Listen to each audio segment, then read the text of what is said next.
We're going to bring in Ron Hosko, who is a CBS News security analyst and a former FBI assistant director. And with me on set, Jeff Pegues, our justice and homeland security correspondent. Jeff, I want to go to you first. There is a blizzard, a literal blizzard on my desk here of statements and letters and comments. What matters, what doesn't? What are your takeaways at this point? Well, listen, expect more statements to come out because there are going to be a lot of people weighing in on this. This is just a stunning move, and there's really no other way to describe it here. We are still midstream in this FBI counterintelligence investigation, and this is not a run-of-the-mill investigation. This is an important investigation. I think most people on Capitol Hill and in Washington certainly know that. You are dealing with an issue that is so national security sensitive.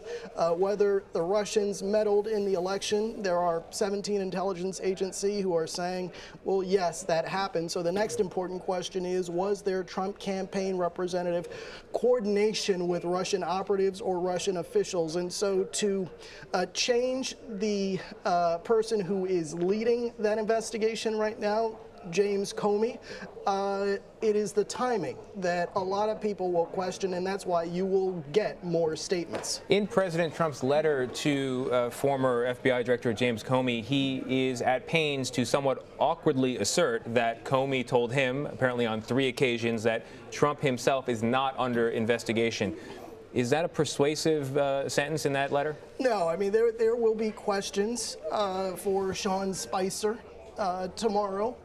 Certainly about how this was handled and what the decision-making process was inside the White House, because again, it is the timing here that raises questions, not only for members of Congress, and that's why you have them calling for a special prosecutor. They've been calling for that for some time, but now they have added ammunition to do that.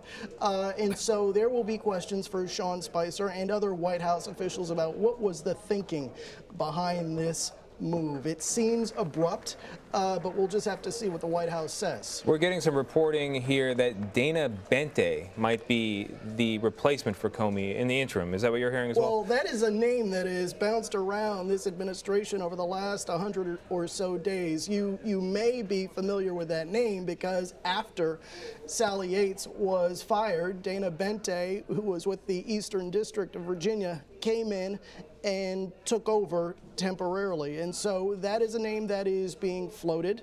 And in the interim, we know that there is a deputy director of the FBI, Andrew McCabe, who is there, the #2 at the FBI. But in terms of who else is on that list, it's still early. All right. We'll go to Ron Hosko now. Ron, you worked for the FBI. You were in a senior position there. The FBI now, for the second time in its history, has lost its director midterm. What's the reaction likely to be inside that building there in Washington? Well, I think great consternation, great shock, surprise. As I understand it, the director was traveling out to the West Coast for an event today. I think this was totally unanticipated. Of course, the investigative parts of the FBI will be moving forward regardless of who the director is. Let me stop you right there, Ron. You mentioned the investigation will move forward regardless of who the director is. Democrats aren't so confident of that. What gives you confidence that regardless of who is appointed, an independent investigation will be carried forward? Well, you know, how the investigation is conducted at the top, it may be a little bit different than what we see at the line level. You know, FBI agents are doing these investigations. In this case, I'm sure there are some supervisory people involved, but FBI senior leaders don't run investigations. They are briefed on them. They ask what resources you might need. They may have discussions with top prosecutors, but it's not Jim Comey who's running the investigation. It is line level people. That will continue to move forward. Those engagements always involve prosecutors from DOJ or from a U.S. Attorney's Office. And so those relationships will continue. But what's lost here is the leadership. And frankly, from my perspective, it is very troubling, the timing and the how and the why. Going forward, when this all shakes out one way or the other, do you think this is a net good or a net loss for the FBI? Will trust be restored? Are we on the path to a greater degree of public trust in the FBI? or do you think we're on a downward slope? You know, Tony, as I see things here in the Washington, D.C. area, the institution behind me, I don't know if it's still lit up in my in the rear view here, but Congress has the least amount of trust among the American populace of institutions of government. So finding the right person, somebody who would want this job, and I'm not talking about a special prosecutor. So Senator Schumer's comments only get you partway there. Who's going to lead this organization and lead it in a way that the American people trust as one of the most trusted institutions of government, not one that is on the heap, the pile of Congress, you know, down with the, you know, single-digit approval and trust and respect rankings in Gallup polls.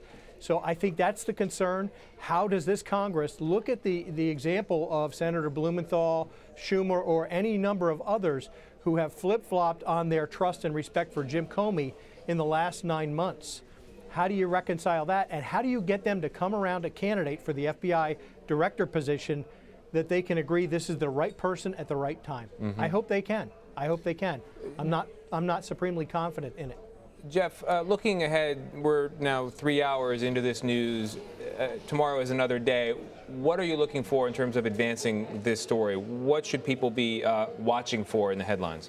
Well, I think Ron raised some good points there. And the question is, who is going to replace James Comey? I have talked to, over the last several weeks, senior FBI officials who, because if you look at the year that the last 10 months that the FBI has had with the conclusion of the Clinton email server investigation and then the reopening of the investigation on October 28th, it has been a difficult year for the FBI, and senior FBI officials were concerned about, once they conclude this counterintelligence investigation, will the American people believe it? So there was a question then, before this firing, about whether the American people will believe the judgment, and they were concerned about that, in part because of the last 10 months and what the FBI as an organization, because of comments made by Director Comey, had been going through. And so that question remains, and now it becomes a more pressing question because of the way this has happened and the timing, again, of it all. I want to read you a statement from Representative Elijah Cummings, who said, "It is mind-boggling that the Attorney General, Jeff Sessions, who claimed to have recused himself, was directly involved in the decision to fire Director Comey," according to the White House itself. Directly involved with the firing, given that Comey was leading the investigation into potential ties between Russia and members of the Trump campaign. Sessions, as our viewers will recall, stepped back from that investigation after meeting with the Russian ambassador and failing to disclose that. Do you find it mind-boggling? Do you feel, well, I'll leave it there. Well, I think it raises questions that we as journalists have to ask. Why was the Attorney General included in this decision? His name put on that press release? What was the thinking behind the decision, and how much of a role did the president play in this decision, and how did he come to that conclusion?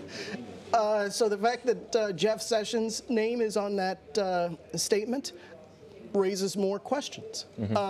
Again, this goes to the status of this counterintelligence investigation. As I said before and many times, this is not a run-of-the-mill investigation. This is an important investigation in terms of what happened during the 2016 election.